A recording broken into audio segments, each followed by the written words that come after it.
set, the featured host of the show, Dr. Dixon. Right now, practice, practice.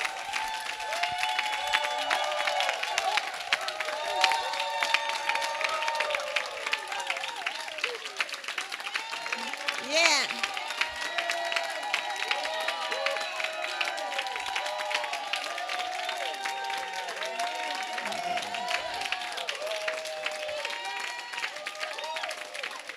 Thank you.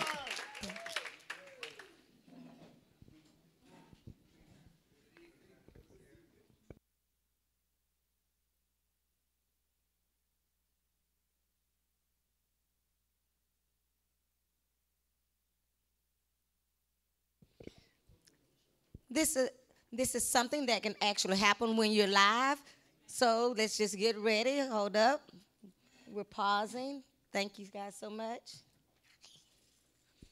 Great. We're testing mics.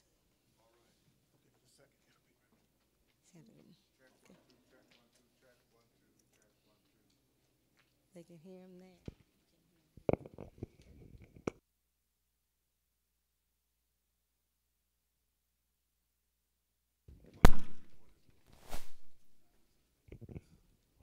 Let's go back to the old-fashioned way. Good evening. How y'all doing? Good. We're delighted that you're here for this special edition for Empower Talk, and we're grateful that you're part of the conversation this evening. We appreciate so very much that you are a part of it. I'm on all the way. All right. Good. Check 1, 2, 3, 4, 5. We got it going. All right.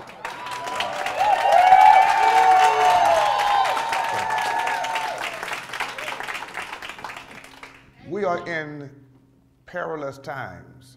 Scripture in the book of 2 Timothy says, in the last days, perilous times will come. It is my belief and conviction that we are in perilous times now. And when we look around at our societal condition, we see evidence all over the place, from the schoolhouse to the jailhouse to the White House and even to some of our houses, that we are absolutely facing unprecedented dilemmas. Schools are closing in inner cities across this state and across the nation. We are suffering with housing. Today, black home ownership is the same percentage in 2018, get this, as it was in 1968. Wow. 50 years ago, when the Fair Housing Act was signed 3 weeks after the assassination of Dr. Martin Luther King Jr., Fair Housing Act is signed, which, well, of course, forbade housing discrimination. It became a law that you could not discriminate in housing, and yet 50 years later, the numbers are absolutely the same, which suggests that the Fair Housing Act has not accomplished anything close to what the expectations were for that act. We are facing severe times. In 2018, the economic achievement gap is still widening. The richer are getting rich, the rich are getting richer, and the poor are getting poor. The middle class is shrinking. The academic achievement gap continues to widen between African American and white students and Asians. Something is drastically wrong. We're going backwards rather than forwards, in spite of the enormous degree of effort that has been put forth by those working in the trenches, seeking to make a difference. The fact is, we are all feeling the frustration that something is not right in America, particularly for people of color. And so our program this evening, our show and our content today deals with a subject that I think is absolutely necessary, and that is prophetic voices are needed now. And I want you to think through that theme with me, prophetic voices needed now.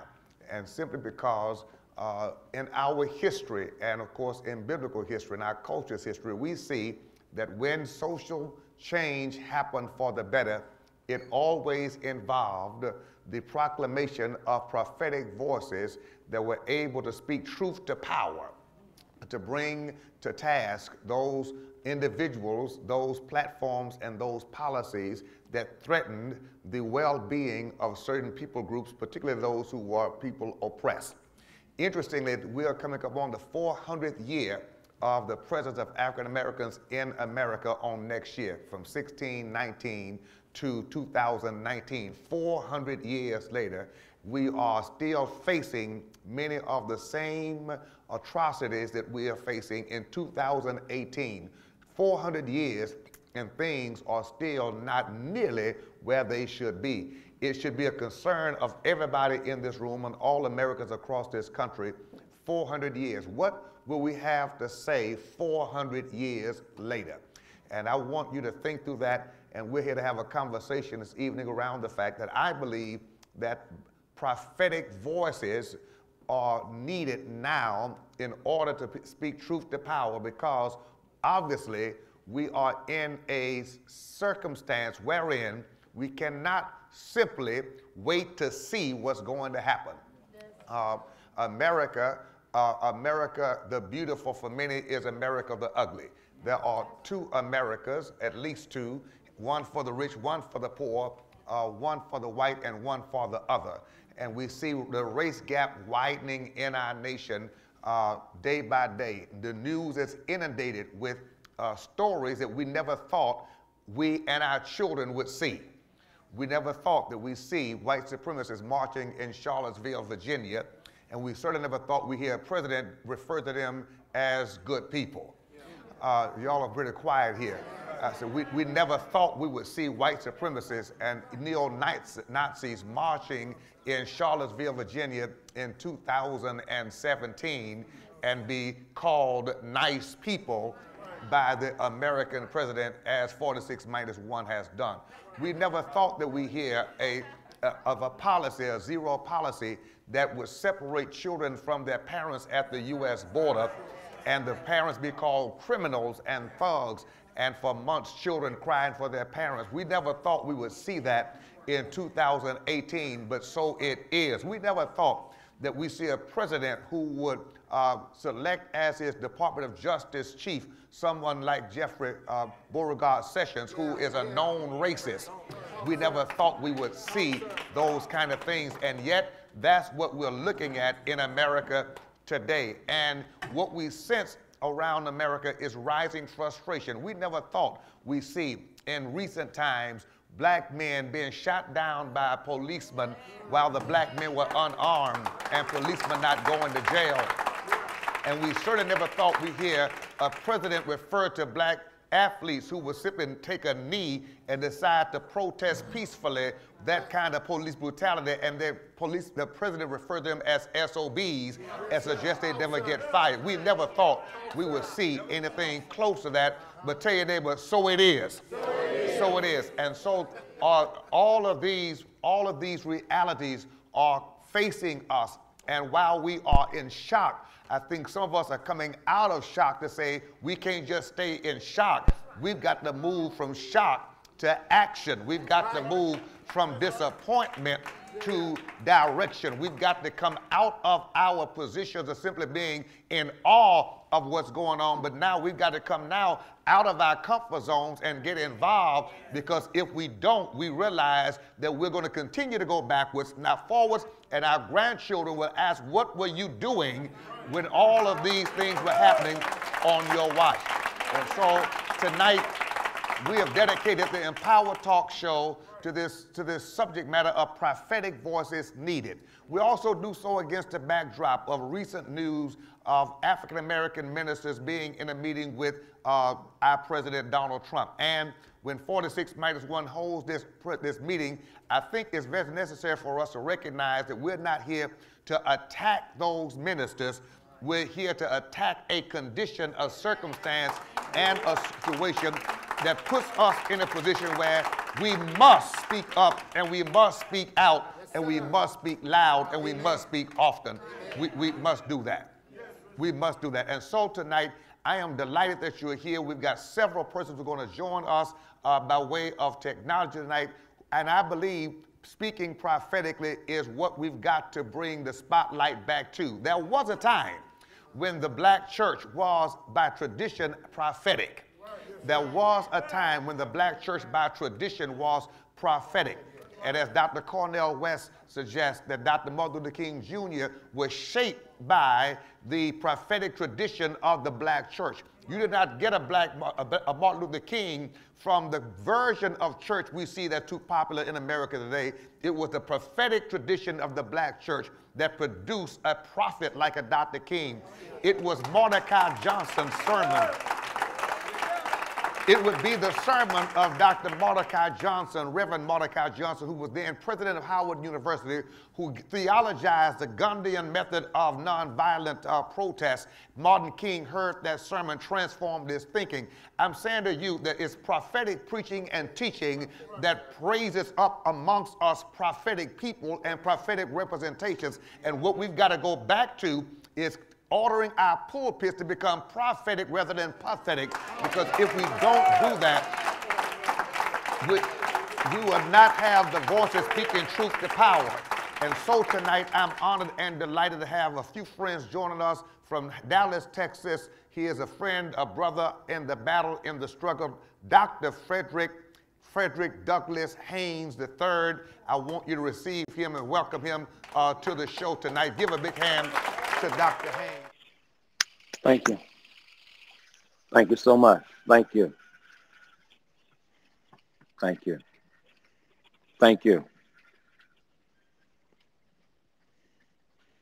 Thank you. Haynes, thank you so very much for joining us here for this Empower Talk conversation, and we appreciate you. We know that you are busy moving thousands of miles at a time across the country, crisscrossing this land, speaking truth to power, and we want to appreciate you, sir, for never forgetting that your voice should be raised on behalf of the oppressed and the distressed, and we thank you for being with us on tonight. Welcome to the show. Thank you, and thank you so much, Dr. D, for your phenomenal work. You are a prophetic model for so many of us, so we can speak truth to power because God uses you to give us the power to tell the truth. And so I salute you for your phenomenal prophetic ministry. You, in a very brilliant way, harmonize Jesus. You recognize that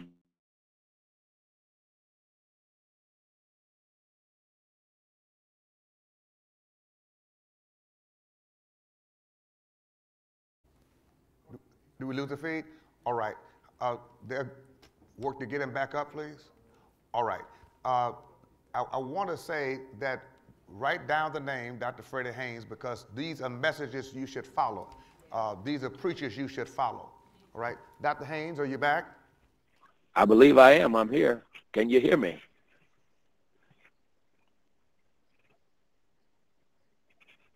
No problem.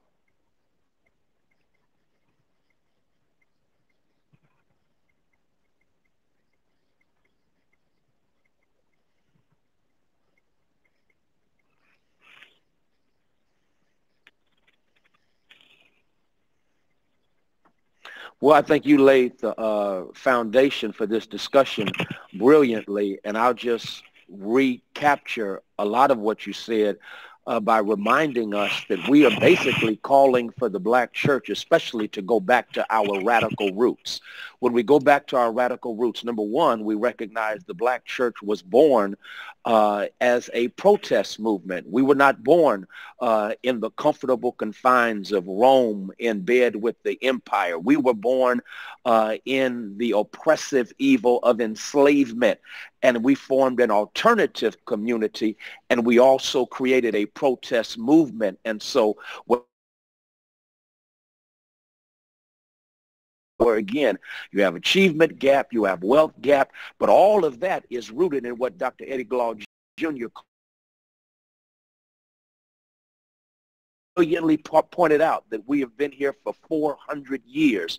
But for 400 years, we've been victimized by a value gap where there are some who are valued them a fraction, you make them 3/5. As a matter of fact, John Adams spoke to the King of England during the formative years of the colonies and said, we're not going to let you treat us like Negroes. Why? Because there's a value gap, and that value gap continues today. How do I know? Because of the fact that what? Now we have this opioid drug crisis. And what are they doing? They call it a public health issue. And so they want treatment for those who are addicted to opioids. Well, what happened in the 80s and 90s when drugs flooded our communities? And those drugs, of course, were in the form of crack cocaine. But what did they do? They criminalized and demonized black people, and all of a sudden there was a war on drugs, which is a war on black people. I'm suggesting that we have suffered in this country from a value gap. We are not valued as a people. As a matter of fact, you have a book, hint, hint, and the book said, if God is so good, why are blacks doing so bad? We're doing badly on the one hand because of a value gap where we have never been valued in this nation. And because we have not been valued, it shows up in residential segregation, where our life expectancy is not determined by our genetic code, but by our zip code. There's a value gap in educational opportunities, a value gap where we flood the prisons because of the school to prison pipeline. All of that is saying that if we don't step up and prophetically recognize what God is calling for us to do, there is no future for our people. There is no future for our nation because we're under the judgment of God. And I say this finally, I'm thanking God for you doing this because we became enraptured and enamored with the notion of prophetic preaching by way of the prophecy that goes with what? Foretelling, as opposed to the 8th century prophets, the prophecy, Yes. the prophet Jesus of Nazareth, John the Baptist. They didn't foretell, they foretold. And so we've got to go back to foretelling and speak truth to power.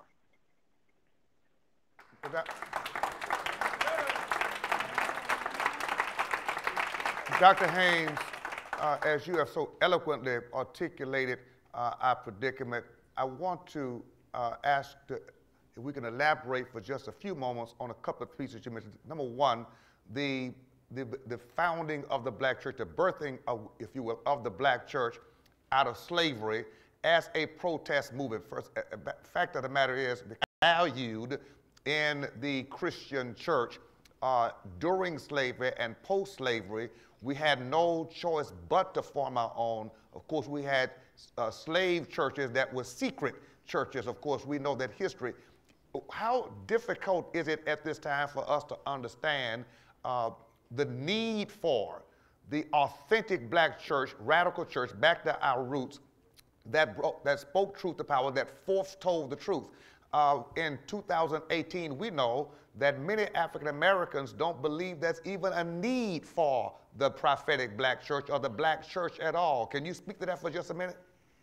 Well, I think 46 minus 1, as you so appropriately call him, is going to be used by God to call us. But to call us back to that prophetic tradition. And I thank you for that, man, because number one, keep in mind that the black church was not born. The black church was born, to quote Otis Moss III, to save Jesus from white Christianity. White Christianity had been co-opted by reading the Bible from the bottom up. It over and over again emphasizes that God is on the side of the oppressed. God judges empires that oppress people. You can't read the Bible without understanding the context of oppression that God is denouncing, that God gets on the side, not of what? Pharaoh and Egypt and the empire, but God's side of Moses.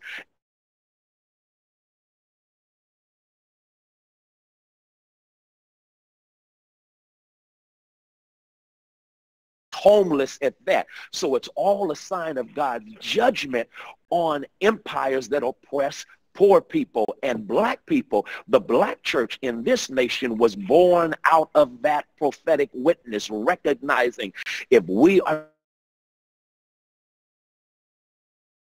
recognize that God is on our side and God sides with oppressed people. Unfortunately, Dr. D, I think you know this better than me, and that is we have bought into an Americanized version of the gospel. We are more capitalist than we are Christian.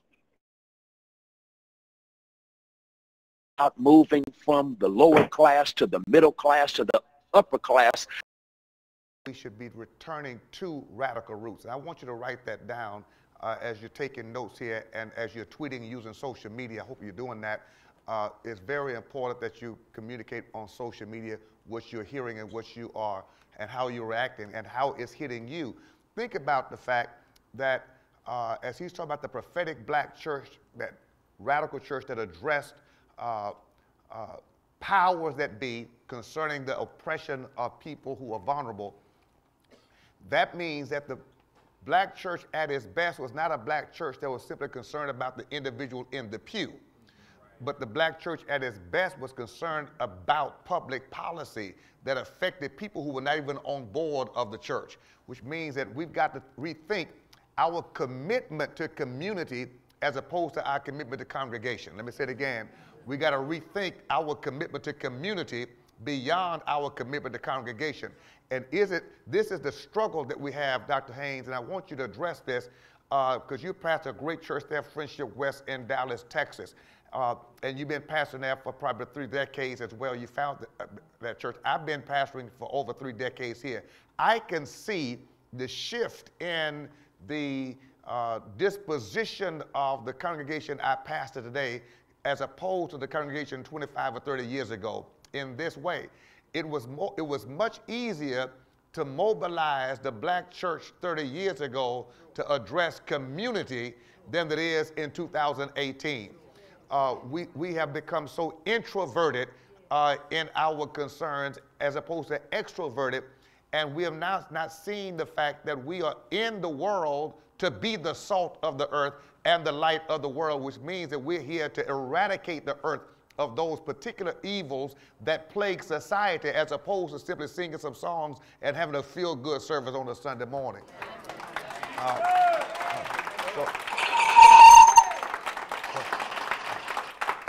Dr. Haynes, can you speak to that, please? Can we get him back?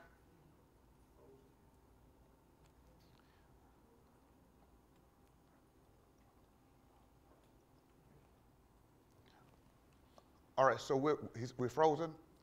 Okay. All right, continue to unfreeze that because I don't like how the devil plays with technology at a moment like this. I want to have some engagement around. I want to have some engagement around this conversation because you are the church. You are the church. You are the church. And when you think about what you are, the church cannot be anything that you are not. The church is what you are, right? The church is what you are. And if we're not willing to accept that responsibility, how does that challenge you? And how does that strike you? That today, 2018, we don't look much like the church that fought for our freedom. And in fact, we are more opposed to being a part of that fight. What is it going to take in order to re-inspire, reignite that kind of movement orientation amongst church people such that meetings like this would be the ones that would overflow? Because if we were having a musical or something inspirational, you know, we'd have people coming from everywhere, right? But since we're talking about now, we're talking about the liberation of a people. We're talking about trying to speak truth to power so that we don't roll back the time. That's exactly what we know 46-1 has been doing. The whole administration has been an attack on the Obama policies and to erase every policy that came even before him, including the fact that Jeff Sessions has been given the orders to roll back much of what made public schools what they became that educated our kids. If we don't understand that that's the season that we're in, that if the black church is not going to do it, then who is? Then who is? So I want to engage in conversation at this time. I want to ask you what you think about that, and I want to get comments. Because I want to hear not only what the pastors are going to be saying. We got Dr. Coleman joining us shortly. What are you thinking in terms of, and what are you hearing? What are your friends, other Christians, talking about as it relates to the role of the church at a time like this? Anybody? Yes. Walk right this way. Just walk forward. We're talking about right now. Hi, everybody. Just hold the mic right there, Tom. Right here. Yeah. We're talking about today. It's about fear. We fear the CIA. We fear the FBI. We fear of Jews.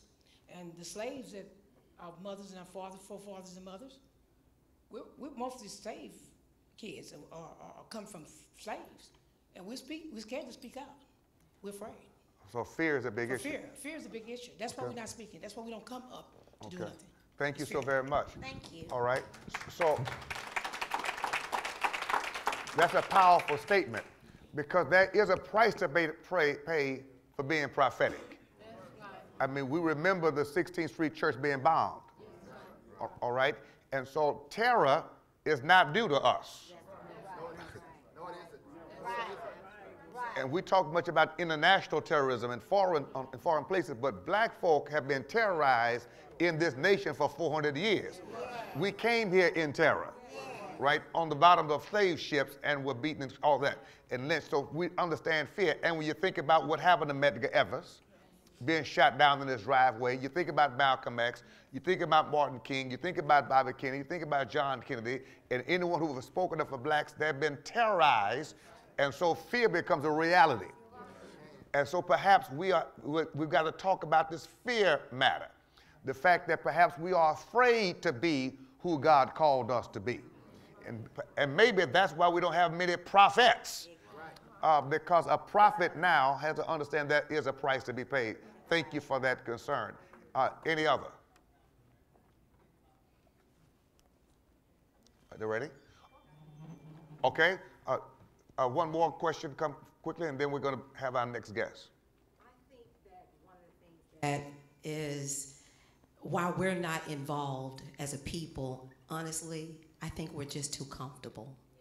I think we're just comfortable. We're comfortable going to church, spending our few hours at church, and the rest of our lives we're busy going to work, taking care of our families, and it's affecting us, but it's not affecting us enough yet, directly. That's just my thoughts. Okay, thank you so very much. So then, because it hasn't hit my house yet, we're still falling for that. It's very important that we understand that if you're on an airplane, if the plane goes down, everybody on it crashes. You don't have to be the first one to hit the ground. The point I'm making, that if the whole island you're on is sinking, that it may not be your side of the island that's sunken already, but if you're on that, just tell you that we're all on the same island. Okay, all right. And the truth of the matter is, what affects one of us affects all of us. In fact, our concerns are even beyond African Americans. The people at the border are not African American, who've been separated from their children. Am I making sense? So we're dealing with oppressed people, no matter who you are, because we can't be for just black people and be God's people. If we're God's people, we got to be for all people.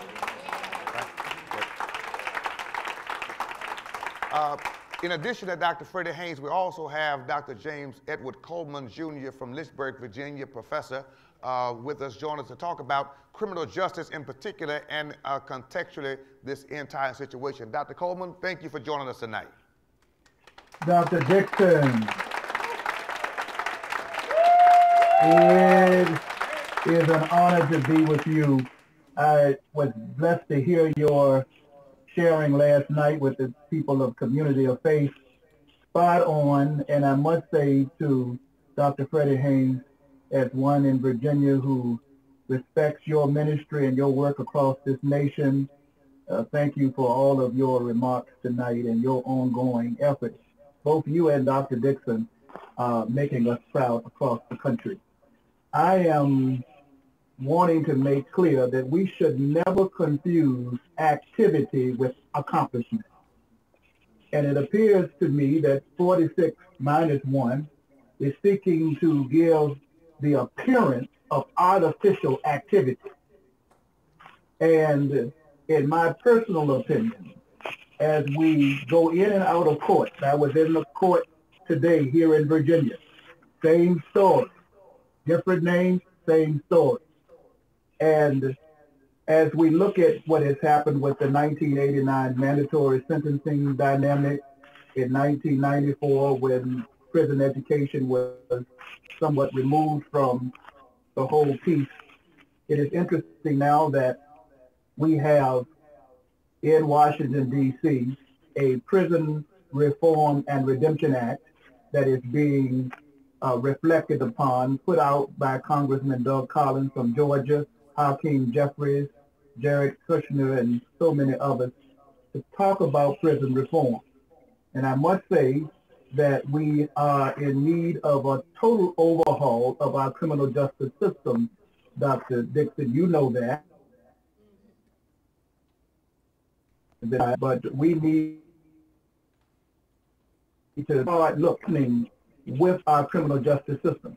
You cannot say, I underscore, you cannot say that you are having a person who is suggesting that blacks are the favorite and the vested interest of the administration. I don't think it's the color black, maybe the color white, orange, or green, but not black.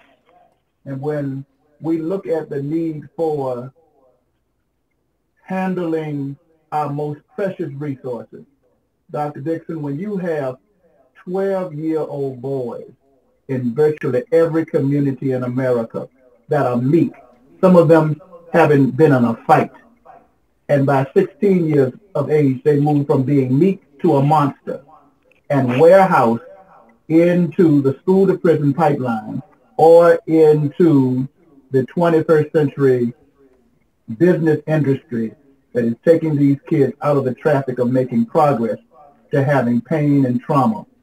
And so even as I applaud what is being discussed in Washington, it is going to require us in every community, in every state, across this nation, to call for true criminal justice reform now with prophetic voices speaking truth to power, to talk about how do these kids get caught up in this activity in the first place?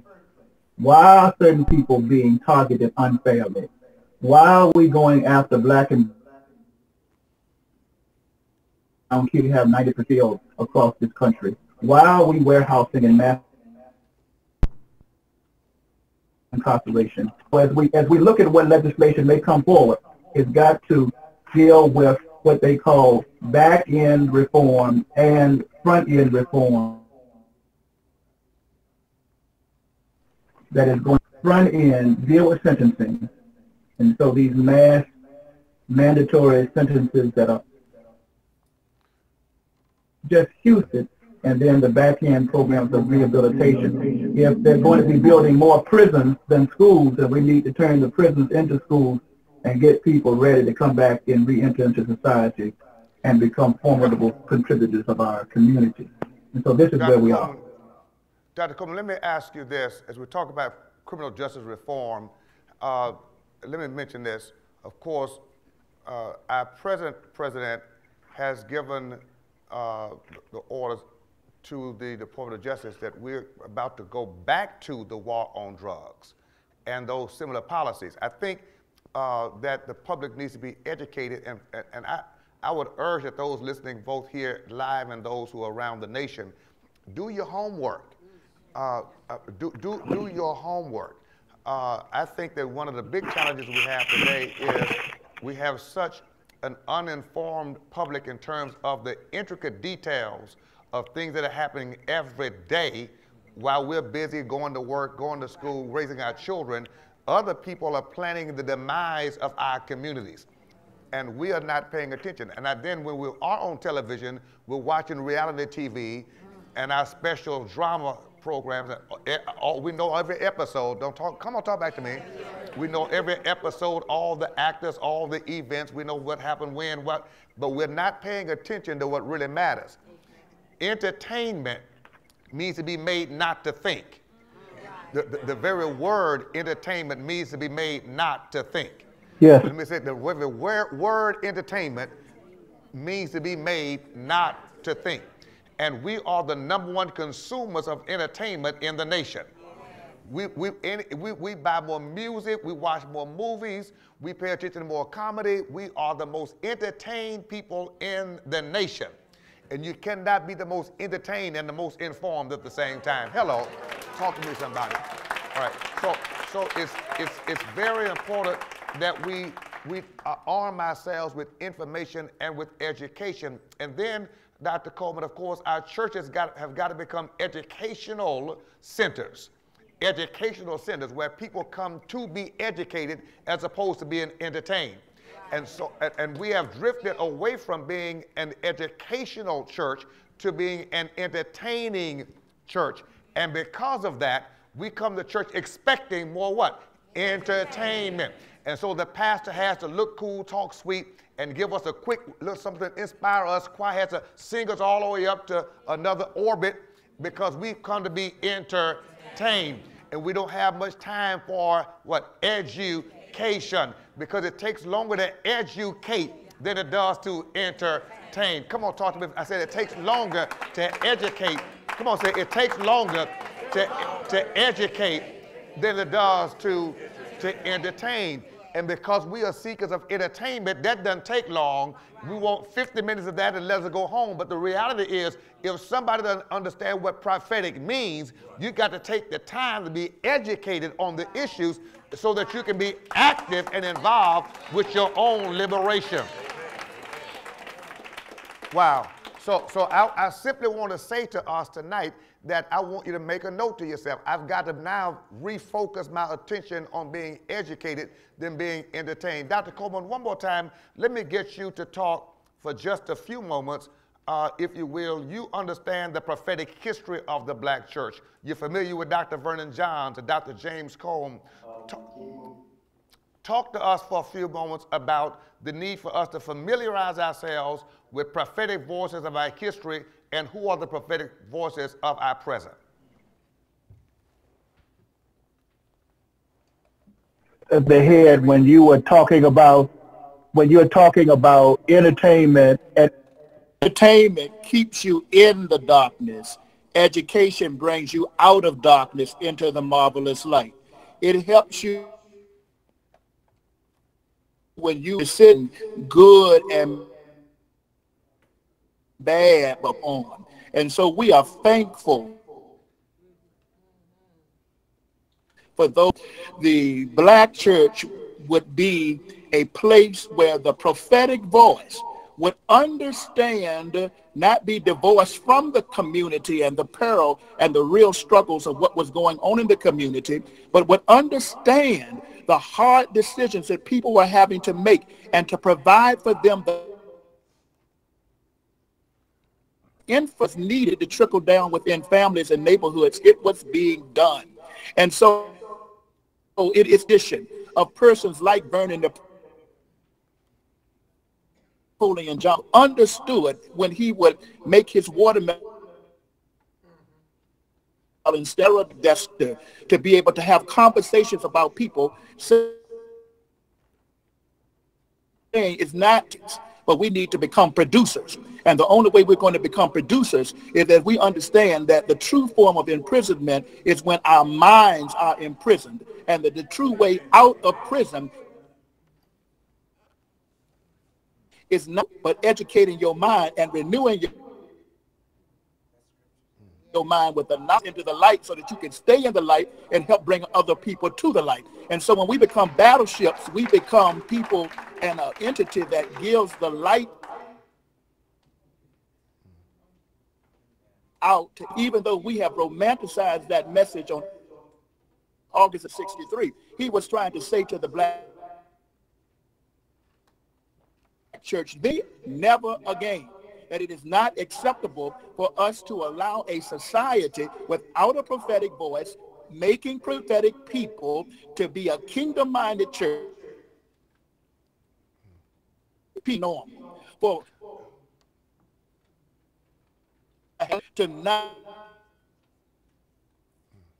for in 2018, 50 years after King. It's Howard Thurman. it's James Cone, it's now the late Katie Cannon, where we have to stand up and make the church a center of education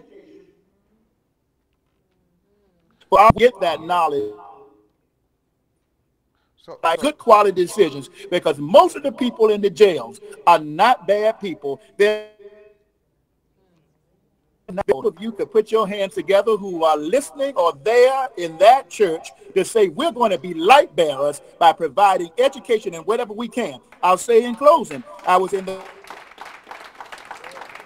court having 2 felony charges and spending 20 to 30 more years of life in his prison, is that we have an educational program called the Providence Behavior Modification Program right out of the black church that has been approved by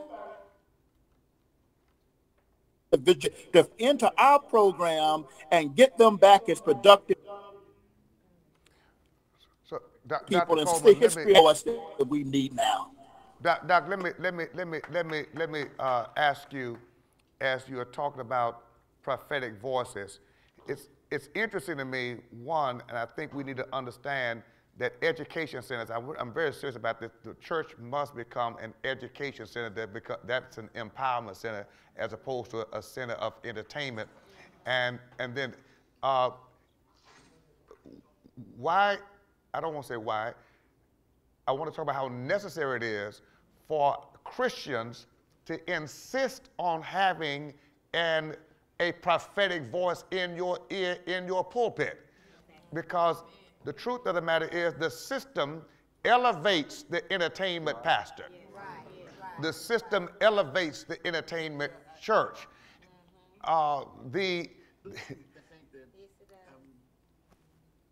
Doc, let's talk about this, because if we're going to have a prophetic church, somebody has to support it. But the reality is the prophetic church, the battleship church, is the one that's hardest to grow. All right, and we've not had this conversation enough. People need what they don't want to support. We need the prophetic church to deal with mass incarceration, over-incarceration. We need the prophetic church to deal with police brutality. We need the prophetic church to deal with the educational achievement gap and discrimination policies. But now that church is just going to deal with those issues and with sex trafficking and with poverty. And who's going to support that ministry? Who's going to join that ministry? If the cruise ship continues to be the mega ship, then the battleship becomes the meager ship. If the cruise ship continues to be the mega ship, then the battleship is the meager ship, which lacks capacity for dealing with the ills that we have. Because people want to cruise when they are comfortable, but they want a battleship when they are confronted. So we've got to decide that we need prophetic battleship-led churches with people on board who are willing to give their energy, their interest, their intellect, and their resources to support that ministry, because that's what's going to save the day. That's what's going to lead us to the promised land.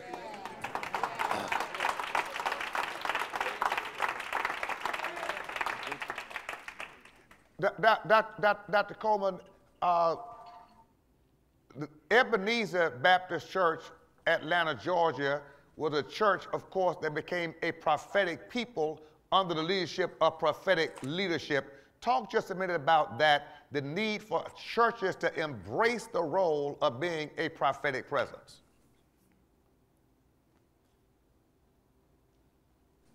Important, I hope I can be heard. It is incredibly important that the church get behind the prophetic voice.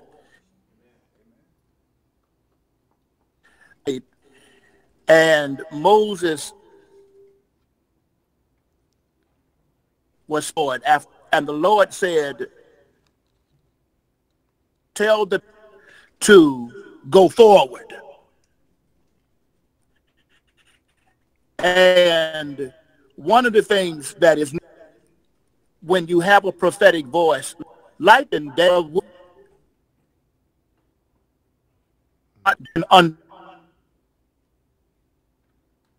poverty that was plaguing.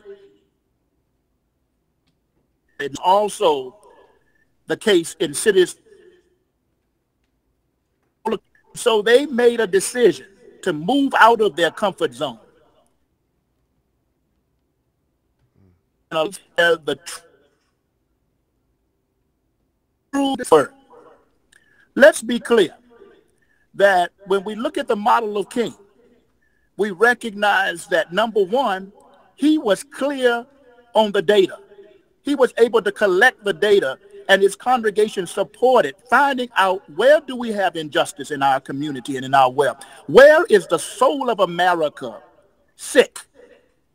And once they would find the data of what was going on, where there was true injustice, where there was a need for the redemptive work of the church, they would move to action.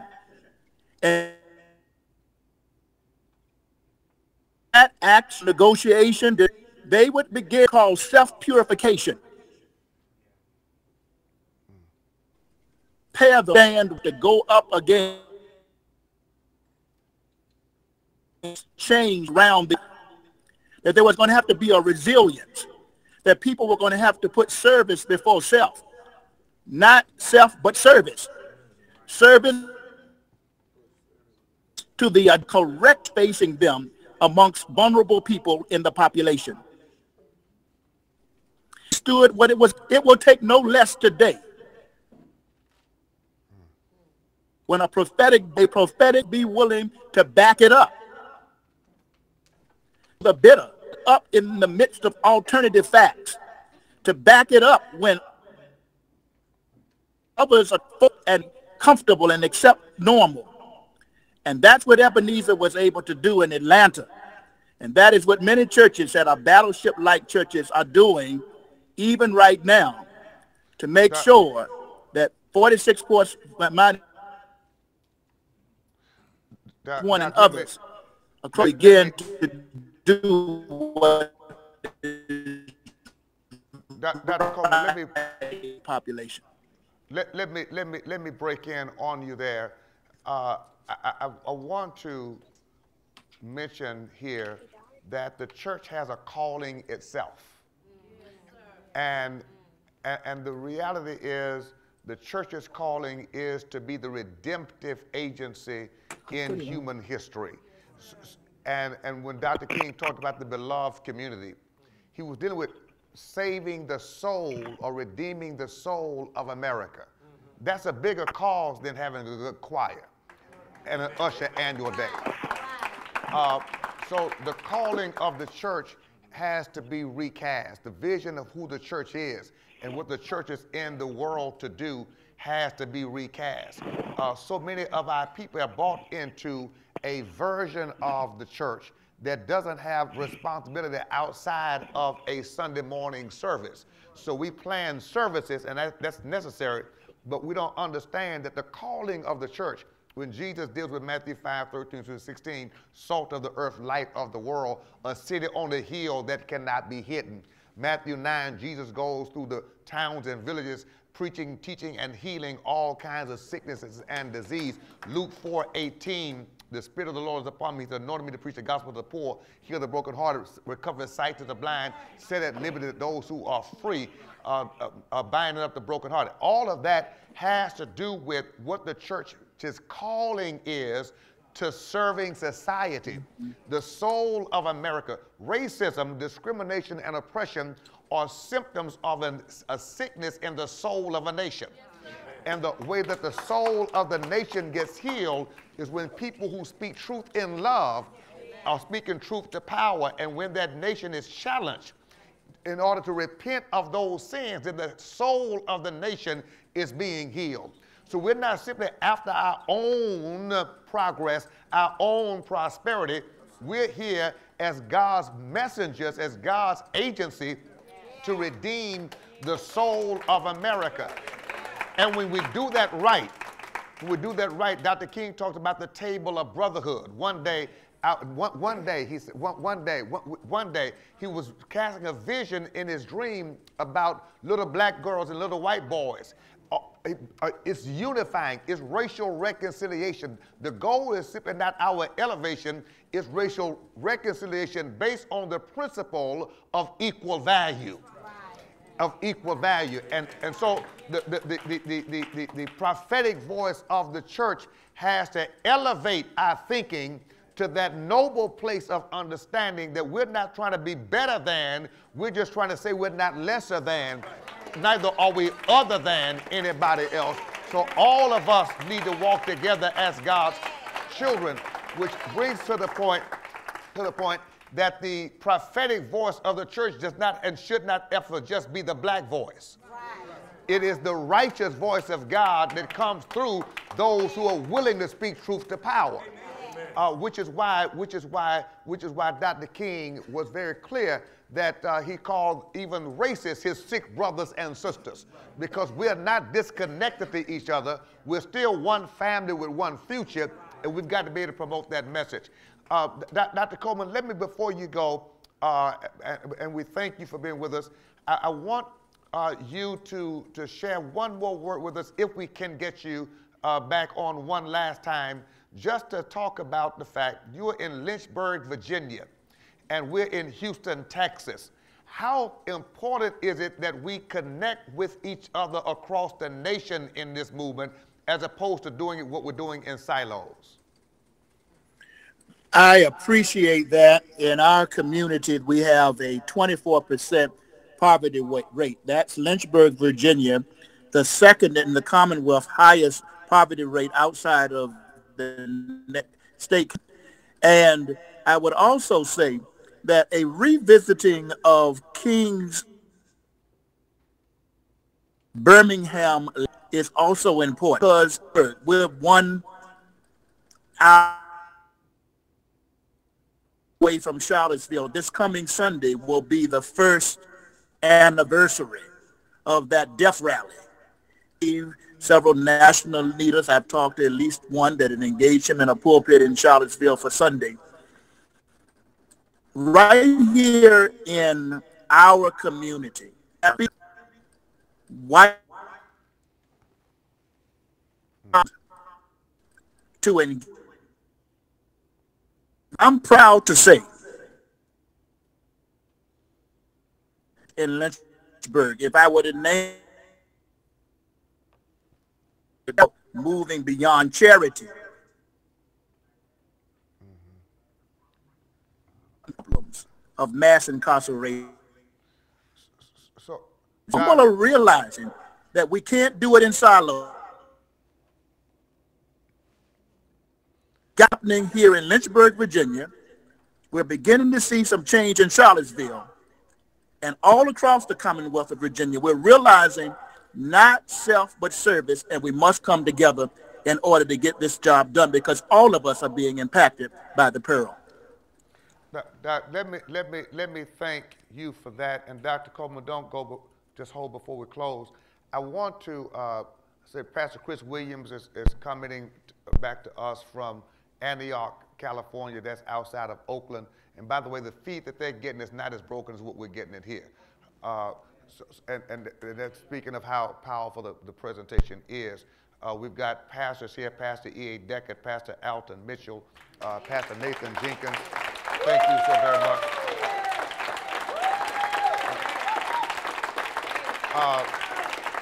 And they're pastors in other parts of the country.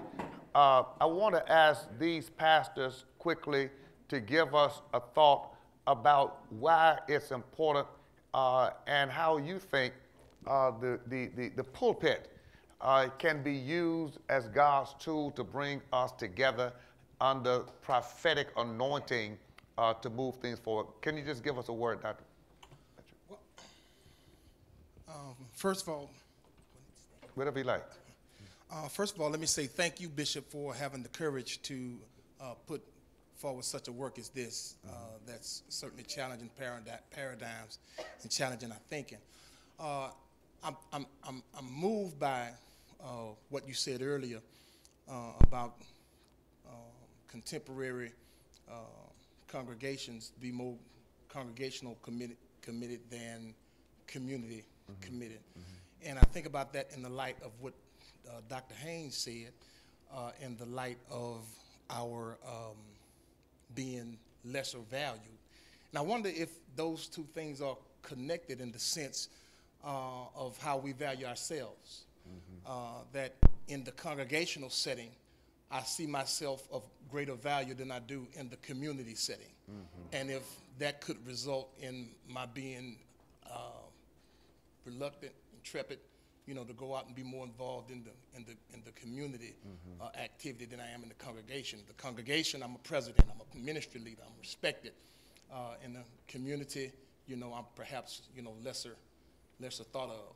And I wonder if those two things, and then and we've talked about this many times, in using the pulpit to address that paradigm, that we make sure that we give the means by which we are to value ourselves versus, you know, perhaps the system that we've been using to see ourselves as valuable in those works. Thank you very much. Dr. Decker? Pastor Decker? Once again, Bishop, thank you for being a general and a leader in the cause for people. It's amazing your comments because my situation is probably the reversal.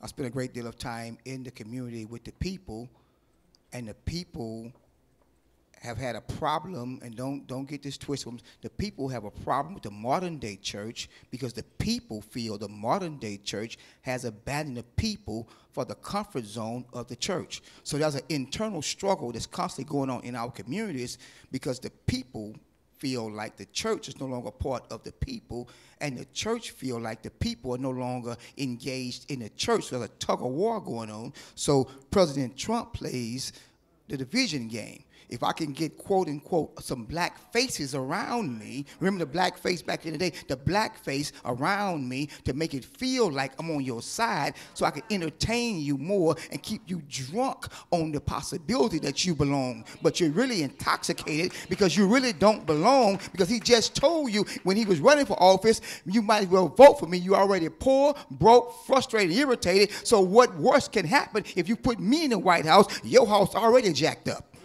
Okay. So now, if we really want the truth,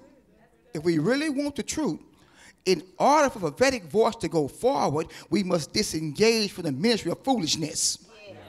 We can't be both prophetic and foolish at the same time. So if we're going to be the voice of the nation, we must make sure we're standing as a Christian and not as a black face for profit.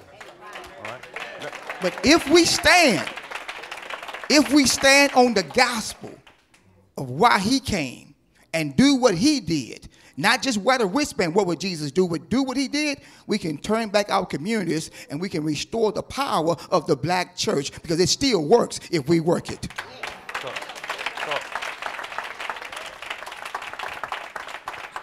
So I want to, Pastor Nathan Jenkins, right across, might want to have a word. Let me say this. In respect of what has been just stated here. Pastor Jenkins, go right ahead. To Bishop Dixon, thank you for this moment in time. I was riding just the other day, and I heard you speak to the fact that the church has to learn that we've got to come out of our context and deal more with the content. And the content, it is the content of the Bible that tells the church that she's to do more. And so if we can come out of that, I believe we can do more. They said that these two were arguing, Booker T and Dr. W.B. Du Bois. And it was not an argument. They was just simply sharing views that we can't just stay as we are. We have to move forward. Yes. And one said, it seemed to me, says Booker T, it shows a mighty bit of cheek to study chemistry and Greek. When Mr. Charlie needs a hand or hold a cotton on his land. And Miss Ann, why Miss Ann needs a cook. Why stick your nose inside a book? I don't agree, said WB, for if I should have the drive to seek the knowledge of chemistry and Greek, I'll do it, Charles Milkins, look, another name for a hand of cook, while some men rejoice in skill of hand. Others must rejoice in skill of the mind. Yeah. And so our churches have to grow from where we are. Amen. And lastly, I'll say this. I grew up in a traditional church. I'm pastoring a traditional church in a community where demographics and gentrification is going to eat us up if we don't become stronger with a prophetic word about where we are and where we must go. Thank you. Thank you, Pastor. Let me say this. The piece on people feeling like the black church has abandoned them is really huge. But that's normally the case amongst people who are of lesser financial means. Because people of greater financial means don't feel like they need the church. Okay? Yes, it is a serious trick of the enemy. And so we are separated and divided as a people. We've got classes amongst ourselves. And I want to give credence to, in particular, Pastor Van Moody, who was one of the clergy members in that meeting. And off with the president, I said the other day, those kinds of meetings are so complex that they're not what you or I would imagine. And when you're invited to a meeting like that, you don't even know the full agenda. You don't even know who all is going to be there before you arrive. You don't know who's going to get to speak and who's not. So some of those guys in the room were surprised by the outcomes themselves. So everybody wasn't there saying Trump is going to be the best thing for black America. I want you to understand that Van Moody, one of those guys with a major prison ministry who does major criminal justice reform, but it's always the plot and the ploy of the power system to put people around them to make it look like they are credible. And so we want to make sure that we're not attacking ourselves, we are attacking our problem. Oh God, I said, we're not attacking each other, we are attacking our problem. And what happens normally when a family is filled with frustration, we turn our frustration towards each other. And we end up attacking each other and the problem never gets solved. And so we've got to now be able to process our frustration in healthier conversation that leads us to an action agenda that liberates all of us at the same time. I think that is extremely, extremely, extremely important. So let's not get twisted that we're not each other's enemy. We are each other's brothers, and if you're my brother, I am my brother's keeper. And so we're not going to throw each other under a bus.